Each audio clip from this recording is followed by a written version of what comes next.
bird on a tree. I'm just sitting here. I got time. Bon, on est toujours à la douane russe, évidemment, vous vous en doutez. Ça n'avance pas du tout, la barrière est fermée. Ils ont laissé passer 6 voitures en 2 heures.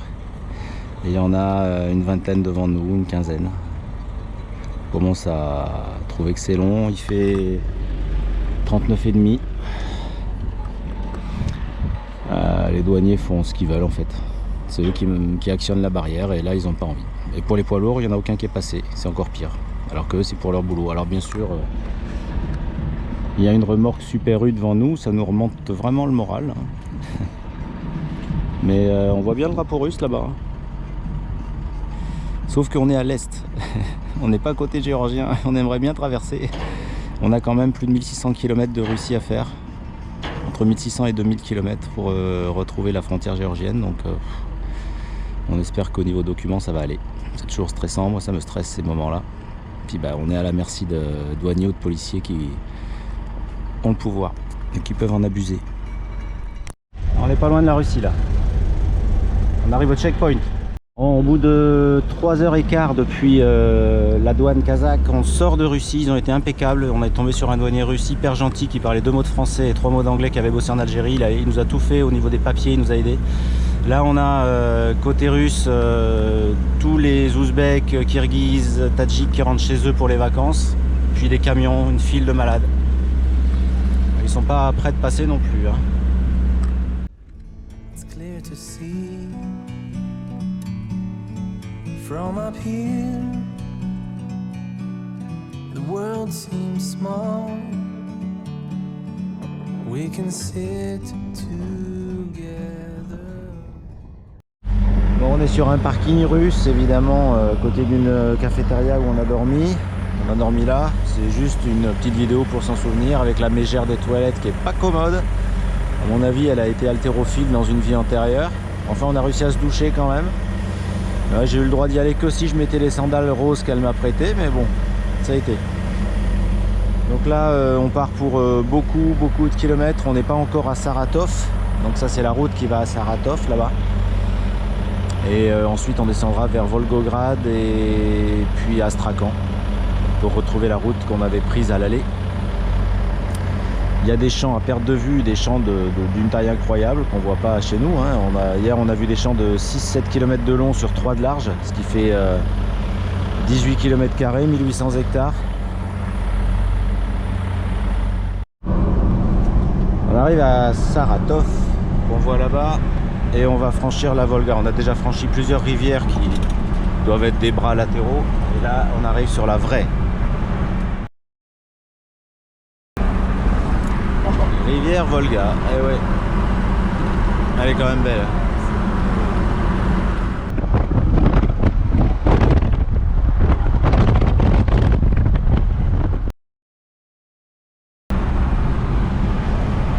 On espère y aller, en longeant la Volga. La question en réalité n'était pas aussi bonne que les petits commerçants. Mais comment payer les objets de luxe qui pourraient être brefs? Avec le symbole Z sur les portières, c'est les camions qui vont en Ukraine, enfin dans les oblasts de l'Est de l'Ukraine. Pas pour jouer à la pétanque. On retrouve la Volga d'il y a 18 ans.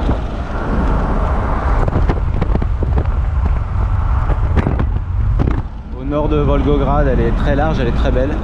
On a décidé de rien visiter en Russie au retour, là d'abord parce qu'on n'a pas trop le temps. On a envie de passer la frontière assez rapidement du fait des dernières actualités politiques, avec la crise qui s'étend un peu vers la mer Noire à l'est. On voudrait pas être coincé à la frontière et puis on a encore beaucoup de routes à faire en Russie. Alors là on est sur la route, voilà. Ça donne une bonne idée du truc. On est sur la route Saratov-Volgograd, il y a 400 km à 2 voies, elle est dangereuse. Vraiment, parce qu'ils roulent comme des malades. Et puis surtout, il y a des camions intercalés entre les voitures de temps en temps et ça se rétrécit, ça freine. Moi j'ai toujours la trouille qu'il y en ait un qui freine pas et qui écrase 5 voitures devant. J'ai pas envie d'être dans la liste. Faut être hyper vigilant en fait. On arrive à rouler à 90 mais c'est épuisant. Il débouche de partout, il double en 3e position, il double de derrière à 160 alors que c'est limité à 40, voilà. Ça c'est une voiture de transit kazakh.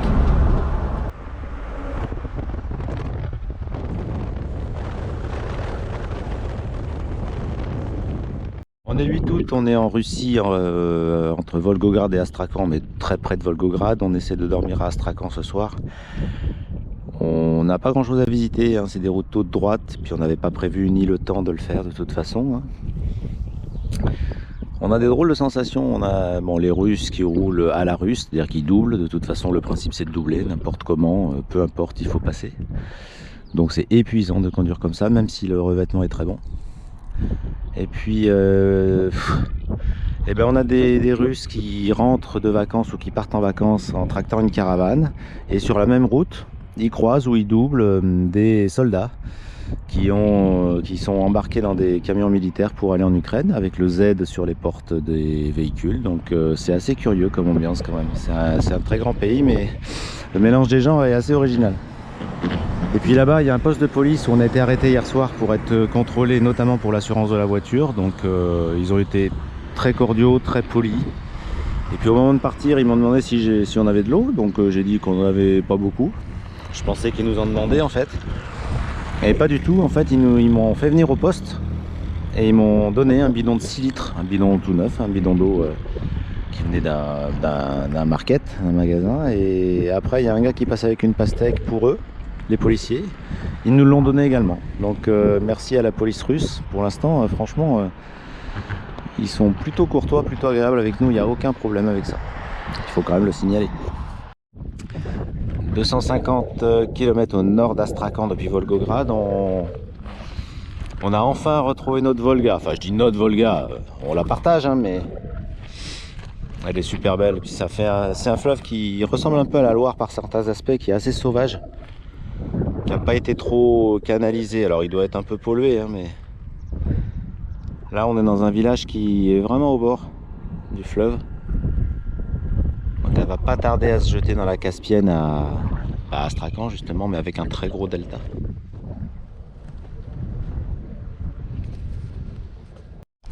Alors on est là en fait. On est dans la station de lavage d'Astrakhan. La voiture était très sale et puis le gars a pris un moment parce qu'on avait peur que ça passe pas en hauteur. C'est un bras articulé, c'est pas comme chez nous, c'est pas des rouleaux, donc voilà. C'est lui le gars là-bas, il regarde, et nous aussi. Il surveille son bras. Il faudrait pas que ça lui coûte un bras, je comprends. On va avoir une voiture propre, ça c'est bien. Même la mousse elle ose pas couler tellement elle est sale notre voiture.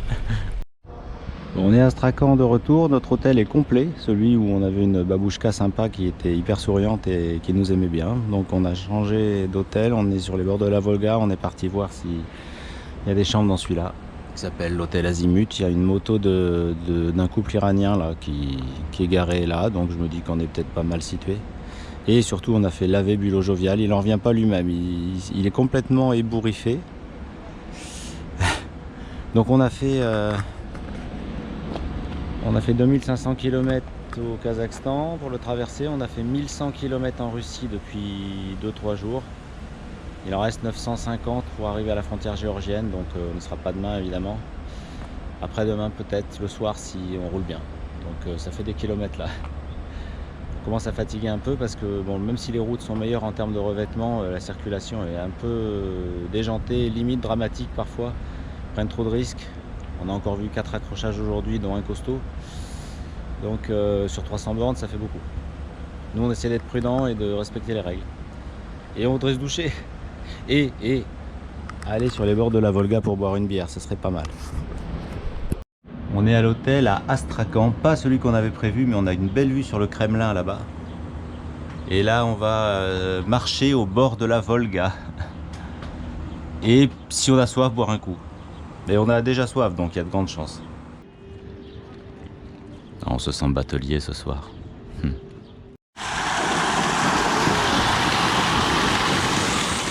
Et on a pris que des légumes. Légumes, des poivrons, fromage légumes et houblon, donc un légume, enfin un fruit. On repart vers le sud de la Russie, on y est déjà, mais on continue. On va relonger la Caspienne qui sera sur notre gauche, on va sur la route de Makhatchkala.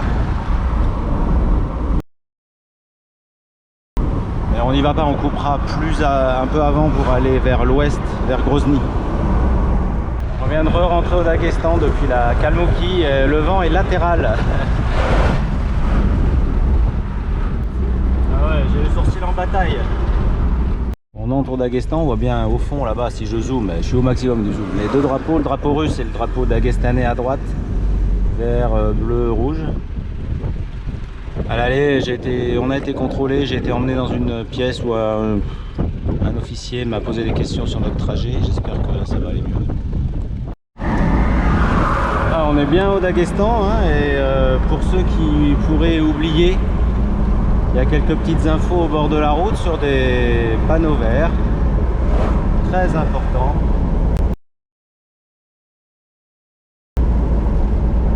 Donc le premier panneau incompréhensible pour nous. Par contre, on s'approche, là il y a un petit cimetière musulman bien sûr. Mais le clou du spectacle quand même, hein, c'est... voilà, Allahu Akbar. Donc quand on a oublié, hop, on révise. Je fais pas trop le malin parce qu'ils sont tous barbus. Alors ils sont gentils, hein, mais je vais pas entamer une discussion sur la théologie locale. Je vais déjà surveiller ceux qui me doublent et ceux qui me croisent, mais en même temps en fait. Et ils roulent à 130 sur ces petites routes là de campagne, mais en téléphonant. C'est plus drôle avec le soleil dans la figure.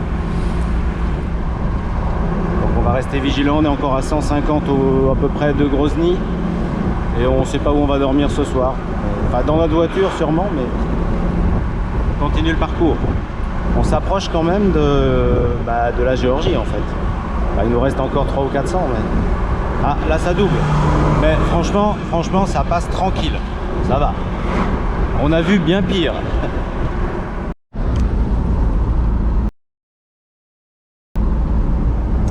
Allah Akbar. Voilà. Au moins c'est clair. Ali Akbir. On sort de Grozny vers Vladikavkaz, vers le Caucase.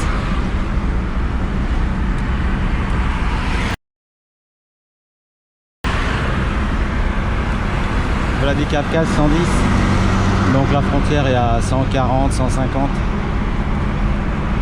On va essayer de trouver un bivouac là sur la 4 voies ou pas loin. Ils sont un petit peu agités au volant, mais enfin bon, ça fait que 12 000 bornes qui sont agitées au volant. Donc... On a bien dormi sur notre parking à camion avec douche et brochette ouzbek. On a discuté avec 3 ouzbeks, super gentils. Et là on a repris la route vers l'ouest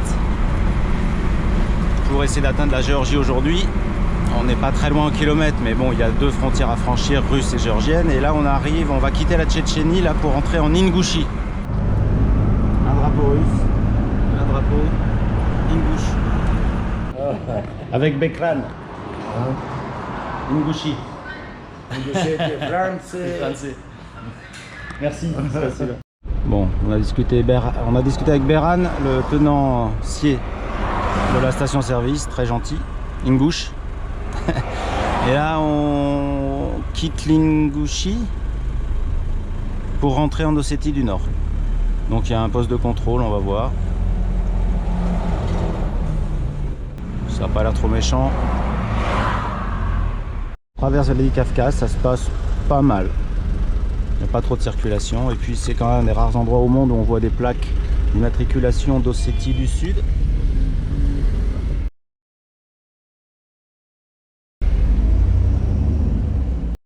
On a préparé nos documents, passeport, carte grise, documents d'importation et on va se diriger, c'est dans un 800 mètres, 13e frontière du parcours entre la Russie et la Géorgie. Bon, on espère que ça va aller, normalement c'est bon, on a tout ce qu'il faut, mais c'est une des dernières un peu compliquées avec des documents spéciaux. sait pas s'il y a du monde ou pas, on va voir ça vite.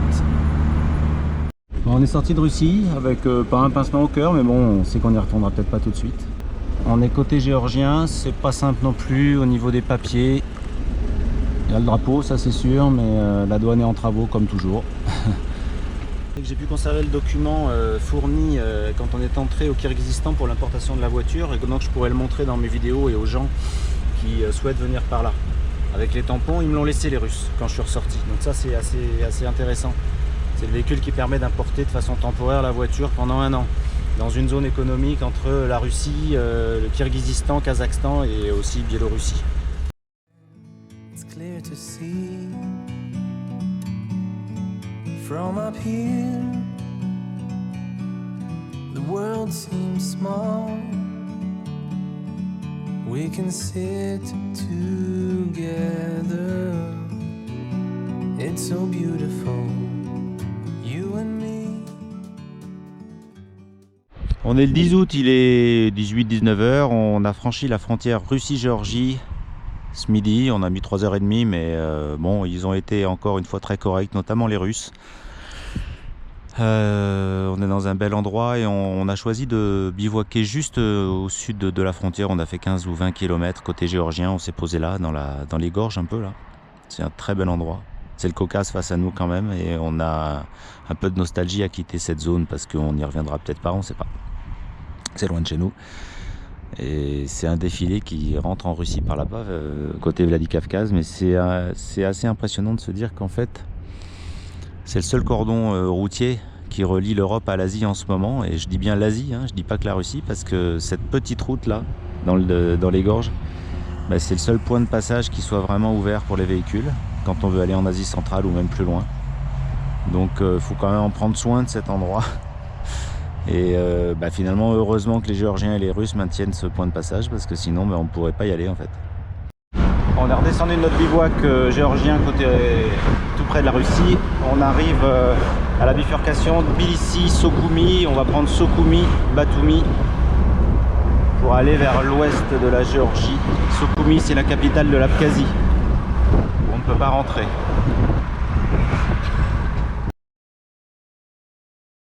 On est le 12 août, on a dormi on a essayé de dormir au bord de la mer Noire, au nord de Batumi, là, sur un genre de grand parking.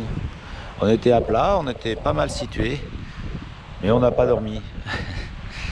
On a eu du drift hier soir, pas longtemps, mais un gars qui est venu faire tourner sa BM là. Après on a eu des gens vers 2 h du mat qui sont venus à 2-3 véhicules mettre la musique et puis danser ici. Et puis ce matin on a ce gros camion là qui a vidé des caisses de pain dans 6 ou 7 fourgons. On rentre. En fait, on voulait visiter Batumi ce matin, mais on commence à être fatigué, et puis on va essayer de rentrer en Turquie aujourd'hui, retrouver nos repères, parce que la Géorgie c'est pas un pays spécialement simple d'accès, pour nous du moins. Il y a peut-être des spécialistes, mais nous on a un peu de mal. Bon, on essaie de trouver un petit déj dans Batumi, on s'est garé au port. C'est un quartier assez chic.